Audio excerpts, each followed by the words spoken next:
Donc bonjour, je suis étudiant à l'ENSAT. Le principe ici, c'est de communiquer avec la lumière. Donc il y a trois projets différents qui vont être présentés ici sur le stand. Donc il y a le projet LiFi LED. Donc c'est transmettre de l'information avec une LED. Donc là, c'est avec des LED comme pour l'éclairage de bureau, donc, comme on peut voir sur la représentation. Ensuite, on a du LiFi point to point. Donc là, ça va être avec un laser où on va relier un point à un autre, avec toujours un laser dans le visible. Et le troisième projet, c'est un LiFi infrarouge.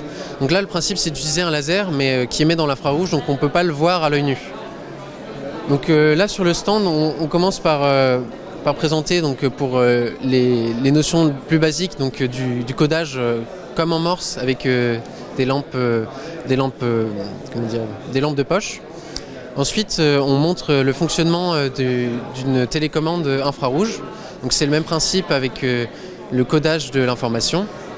Puis tout à droite, on peut voir qu'on transmet de la lumière donc, avec une LED et avec un laser infrarouge. Voilà, je vous remercie. Okay. Bonjour, je m'appelle Guillaume Cossin. Je suis élève à l'ENSAT en deuxième année en filière photonique. Aujourd'hui, je présente à la Fête de la Science notre association, la EOS SFO Trégor Photonic Student Club. Notre but ici, ça va être de promouvoir la photonique et de faire de la médiation scientifique en présentant des expériences simples, par exemple sur les fibres optiques, donc comment ça va se déplacer la lumière au sein d'une fibre optique, ou encore l'utilisation de lentilles. Donc par exemple ici 2 lentilles convergentes et une lentille divergente pour expliquer en fait comment fonctionnent vos lunettes, ou encore tout simplement l'utilisation de filtres pour un peu comprendre de quoi est composée la lumière et comment sont composées les lumières, par exemple les lumières primaires et les lumières secondaires. De même, nous avons aussi une petite expérience sur la polarisation pour comprendre pourquoi en fait par exemple quand on met des lunettes de soleil on va pouvoir avoir du mal à regarder son téléphone ou on va pouvoir voir le fond du lac. Et pour finir, nous avons une expérience en regardant avec un téléphone. Nous pouvons voir, par exemple, les lumières infrarouges de télécommande pour comprendre que en fait, la télécommande va envoyer un signal infrarouge pour que la télé puisse le comprendre. Bonjour, je suis Thierry Chartier, enseignant-chercheur à l'ENSAT, l'école d'ingénieurs de Lannion. Et on présente ici les hologrammes et la façon dont on fabrique les hologrammes. Donc ça fait partie de la formation de nos élèves ingénieurs en photonique. Donc d'abord il y a notre hologramme un petit peu phare, celui du pharaon. Et puis ensuite il y a les petits hologrammes qui sont réalisés par les étudiants de l'ENSAT.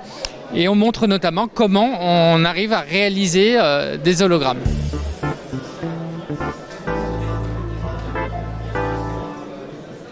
Bonjour, donc nous on est des doctorants de l'Institut Photon et ici on vous présente une maquette qui sert à détecter donc, le CO2.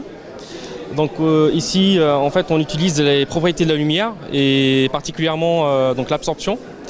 Et donc on fait passer le CO2 ici dans un compartiment et à l'intérieur il y a un laser. Et la lumière en fait va être absorbée par le CO2 et selon le signal qu'on détecte de ce laser là, on peut remonter à la concentration du CO2.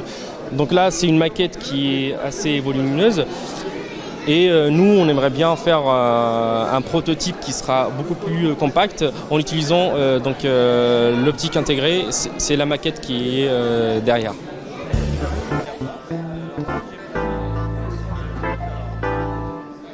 Bonjour, Gwenaëlle Lefebvre pour Photonics Bretagne, ici sur l'estrade des Ursulines, donc dans la partie photonique de la Fête de la Science à Lannion.